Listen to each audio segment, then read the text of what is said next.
नमस्तस्यै नमस्तस्यै सासुबाई नमो नमः। सासुबाई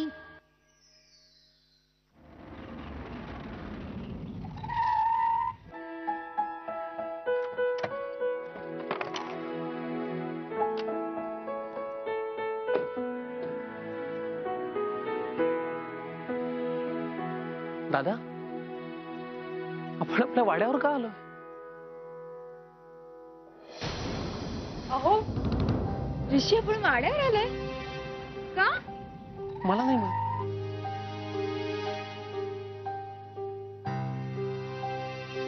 सदा, सदा, तुला माहित नाही म्हणजे? अरे तूच घेऊन आलास ना इथे. तेव्हा विघ्नेश भाऊजी पण तुलाच फॉलो करत आले. सांग का आलो ते? अगं हो, मी हेच प्रथमेश दादाला विचारलं.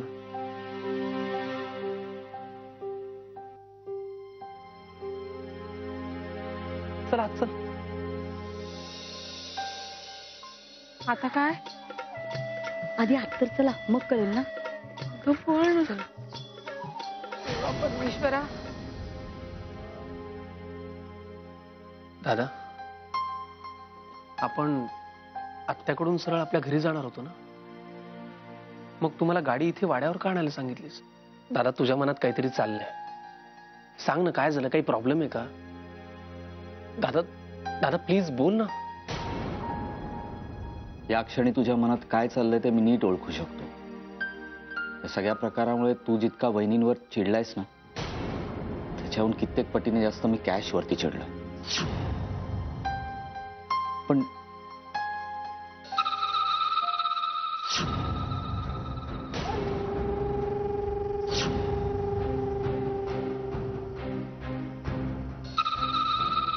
भाऊजी, आपण आपल्या घरी जाण्यासाठी आत्याच्या घरातून निघालो होतो ना? मग इथे वाड्यात का आलोय? हा सगळा काय प्रकार आहे?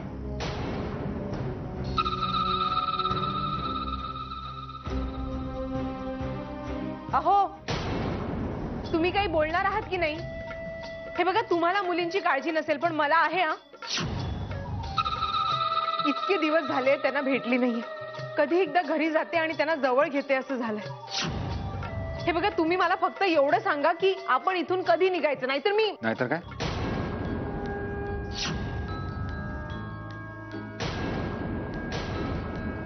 नाहीतर काय? मुलींसमोर प्रकट होणार आहेस तू?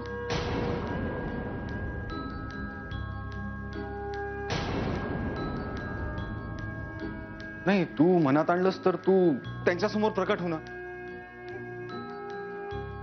असं कर, तू त्यांनाच आपल्या समोर घेऊन ये ना, इथे सगळ्यांसमोर. अगं हो, तुला जमेल हे सगळं. तू महान आहेस, कारण तू साक्षात देवी आहेस. देवी. दादा, वा दादा तू हे काय बोलतोयस? तुम्ही म्हणजे देवी काय, प्रकट काय, काय बोलताय काय? मला मुलींची काळजी वाटत होती म्हणून मी तुम्हाला असं बोलले. तुम्हाला नक्की काय म्हणायचंय? अरे हो, अरे ऋषी, कालच्या गडबडीत माझ्या हातून खूप मोठी चूक झाली रे.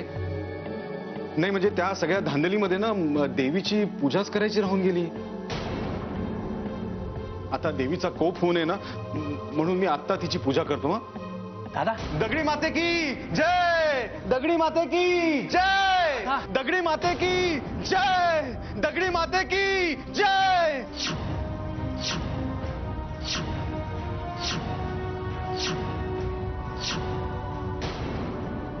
प्रथमेश जरा तू प्लीज प्लीज जरा शांत हो. आणि हे सगळं काय प्रकारे, तू काय करतोयस हे? शी, मीरा, विघ्नेश, अरे तुम्ही असे पाहत काय बसला? या, अरे दर्शन घ्या, मातेचं दर्शन घ्या. दादा प्लीज म्हणा, माझ्या मागून सगळेजण म्हणा, दगडी माते की जय, दगडी माते की जय. अहो काय करताय तुम्ही? मी कुणी माता नाही. अहो मी अभिलाषा आहे. माते, माते काय झालं ग? या भक्ताकडून काही चूक झाली का? नाही, असं का बोलताय तुम्ही? मी अभिलाषा आहे. अभिलाषा होतीस, पण आता तू साक्षात दगडी माता आहेस. नाही अहो. नाही, कसं आहेस तू? दगडी माता आहेस.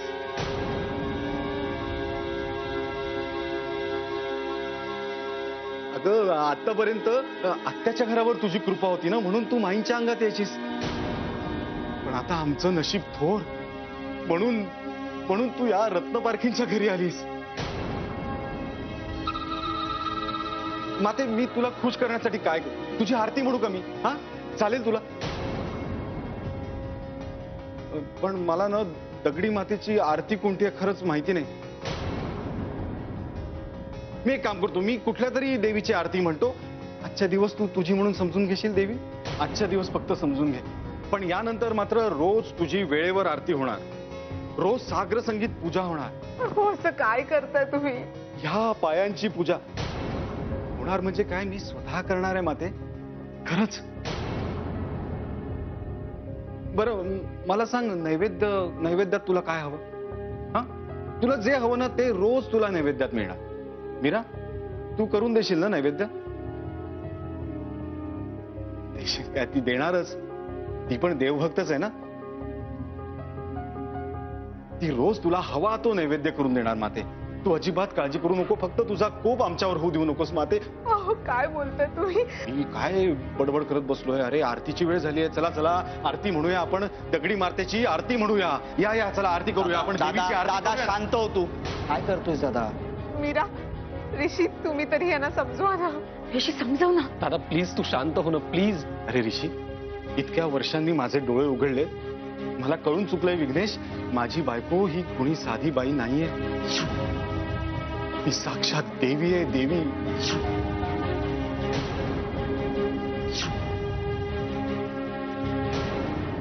आणि माझी जागा फक्त तिच्या चरणांशी आहे. देवी, अहो, मी कोणी देवी बिवी नाहीये. मी एक वेळ खोटं बोलत असेन, पण ह्या सगळ्यांनी त्या देवीला पाहिलंय.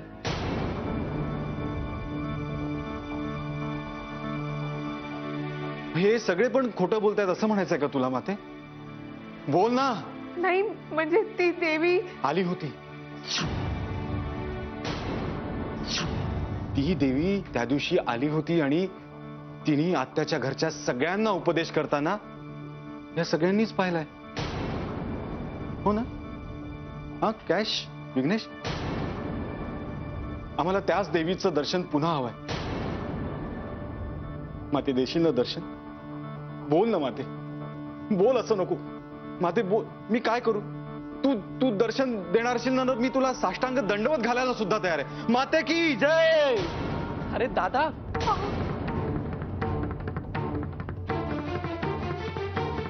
हे बघा, आत्याच्या घरी माझ्या अंगात कुठलीही देवी आली नव्हती.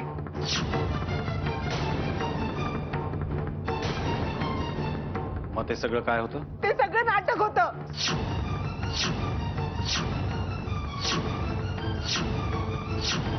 अभिलाषा, इतकी वर्ष जी देवपूजा केली ना ती सगळी फुकट गेली बघ.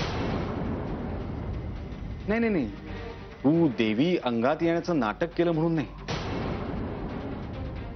तर ते नाटक करून तू आमच्या आत्याचं घर फोडण्याचा प्रयत्न केलास.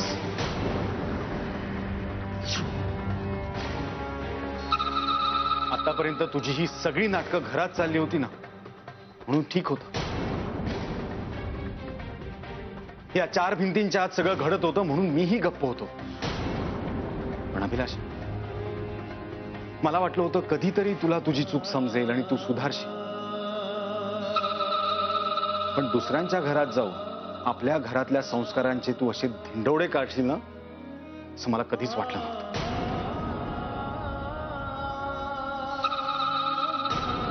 तू अख्ख्या रत्नपारखी घराला बदनाम केलंयस, आबांना बदनाम केलंयस तू.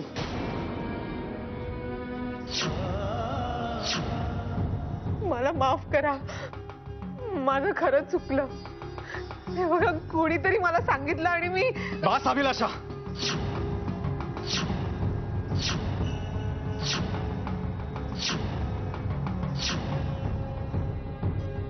बस. आता हे माफी मागण्याचं नाटक करू नकोस. खरं तर माफी मागण्याचं नाटक करण्याचा अधिकार सुद्धा तू गमावून बसलीयस.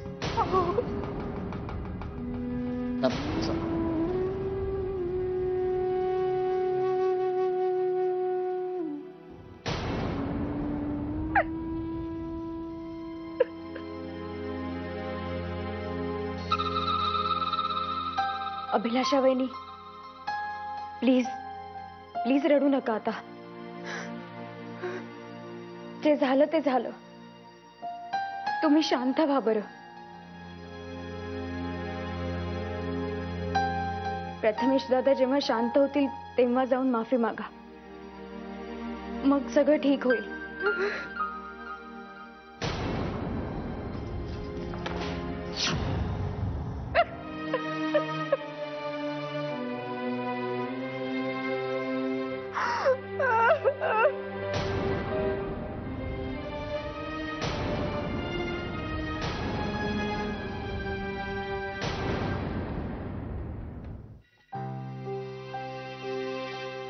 ऋषी, तू प्रथमेश दादांशी बोलशील? काय बोलू?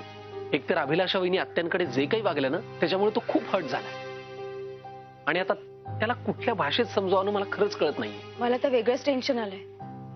आईंचा फोन आला तर काय उत्तर देऊ मी? हे बघ, आईंचा फोन येण्याआधी मीच त्यांना सांगते इथे काय झालं ते. हा थांब मीरा. काय झालं? मीरा माझं ऐक. काय? हे बघ, मला असं वाटतं प्रथमेश जरा शांत होईपर्यंत तू आईंशी काही बोलू नको. का? हे बघ, आधीच आपण घरी गेलो नाही आहोत. या गोष्टीवर आई तुला खूप प्रश्न विचारते. त्याची उत्तरं देता देताच नाकी नऊ येतील. आणि मला वाटतं आत्याच्या घरी जे काही झालं ते इतक्यात आई आणि आबा यांना कळता कामा नये. काय झालं? तू आईंशी बोललीयस काय सगळं? मीरा मीरा बोल ना. काय तू लपवतेस का माझ्यापासून काही? तू बोललीयस का आईंशी? मी तुझ्यापासून काही लपवत नाहीये. आणि आईंपासून तर मी कधीच काहीच लपवू शकत नाही. तुला माहिती आहे ना.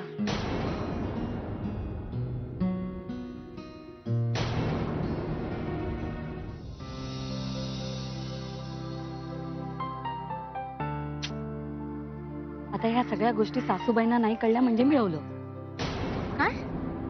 अगं, इथे माझा नवरा असा का वागतोय याची मला काळजी वाटत असताना तू सासूबाईंबद्दल कसं बोलू शकतेस? कॅश, हे असे कधीच वागले नव्हते ग. शेवटी तुमचा नवरा आहे. एवढी वर्ष तुमच्या बरोबर संसार केल्यावर तुमच्याकडनं काही ना काहीतरी शिकणारच ना. काही काय बडबडतीयस तू? तू सांगितल्याप्रमाणे मी असं वागले. तू सांगितलं म्हणून मी हे नाटक केलं. तू ज्या ज्यावेळी मला असं काहीतरी करायला सांगितलंय त्या त्यावेळी असंच काहीतरी घडलंय. तुला कधी काही चांगलं सांगता येत नाही का? तुझं आपलं बरं आहे ग. इथे मला पुढे पुढे करून कट करायला सांगतेस.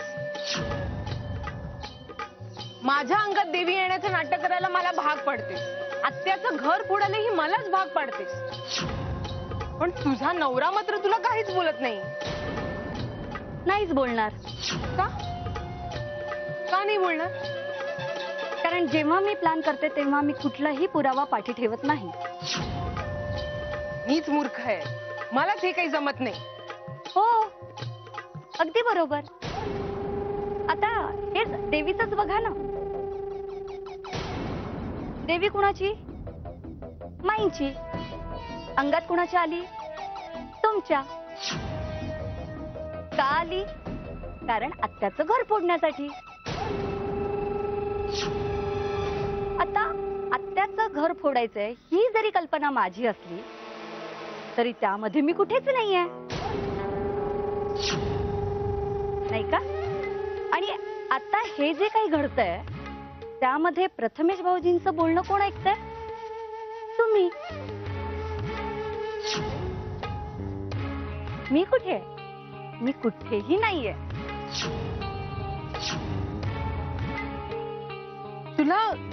तुला हे सगळं जमतं कसं ग? मी स्वतः कधीच काही करत नाही. समोरच्याने काय करावं आणि काय करू नये हे मी ठरवते. म्हणजे मला तुला नेहमी खड्ड्यात घालायचं असतं असंच ना? आता तुम्हाला जे काही समजायचं ते समजा. अजून काय समजायचं बाकी राहिलंय?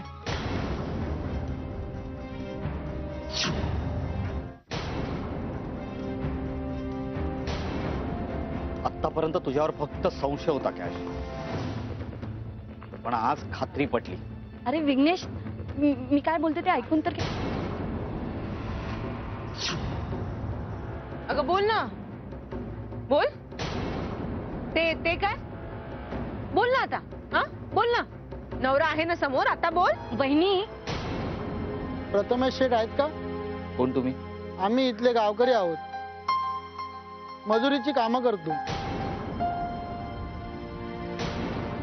प्रथमेश शेठने आम्हाला बोलवलं होतं. तुम्ही इथेच थांबा, मी दादाला बोलवतो.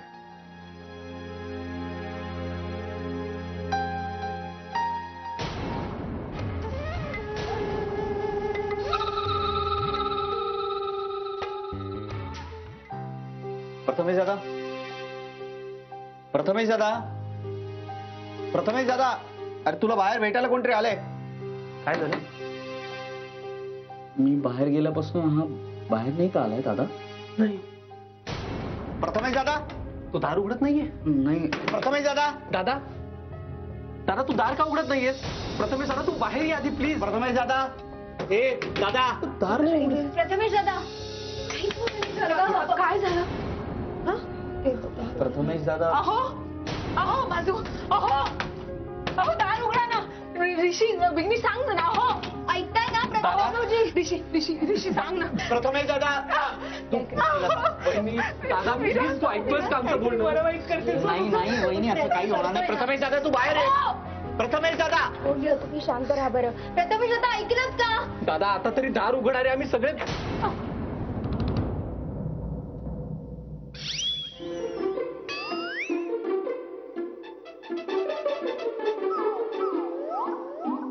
काय झालं? हं? अरे मी जरा फ्रेश होत होतो म्हणून दार नाही उघडू शकलो. हो का? तुम्ही असे का बघताय माझ्याकडे? तू तू कोणाला मजुरांना बोलवलं होतंस का कामासाठी? हो, अरे आलेत का ते? हा, ते बाहेर आहे. बरं चल.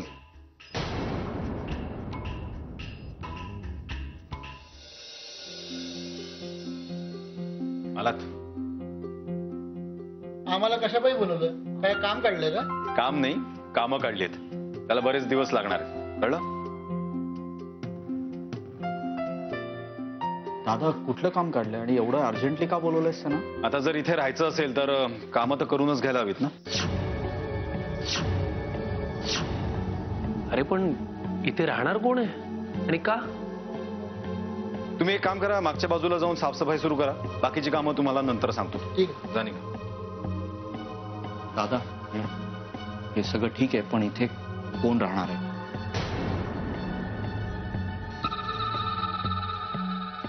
दादा, अरे हा असं काय? प्रथमेश दादा, अरे दादा सांगशील का कोण राहणार इकडे ते?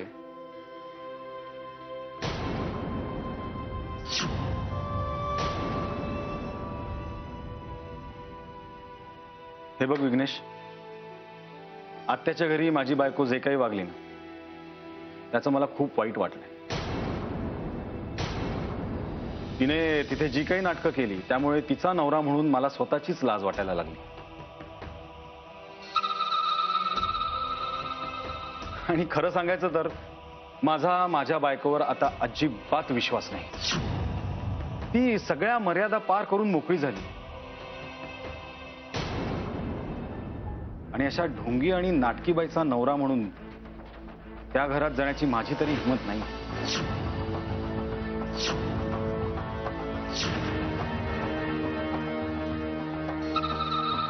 आणि विघ्नेश, अरे तिथे जाऊन आई आणि आबांना मी काय सांगणार? मला सांग, त्यांना जर तिने केलेल्या पराक्रमाचं काही कळलं तर त्यांना होणारं दुःख आपण पाहू शकणार नाही. आणि त्यामुळे माझ्यापुरतं मी असं ठरवलंय की माझ्या तीनही मुलींना घेऊन मी इथे कायमचं राहणार आहे.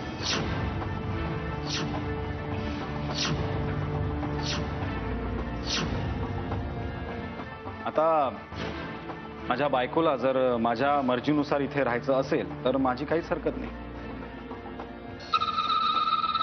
नाहीतर आपल्या बस स्टँडवरून कोल्हापूरसाठी दर 2 तासांनी बसेस सुटतात. तिला हवं असेल तर तिने निघून जा.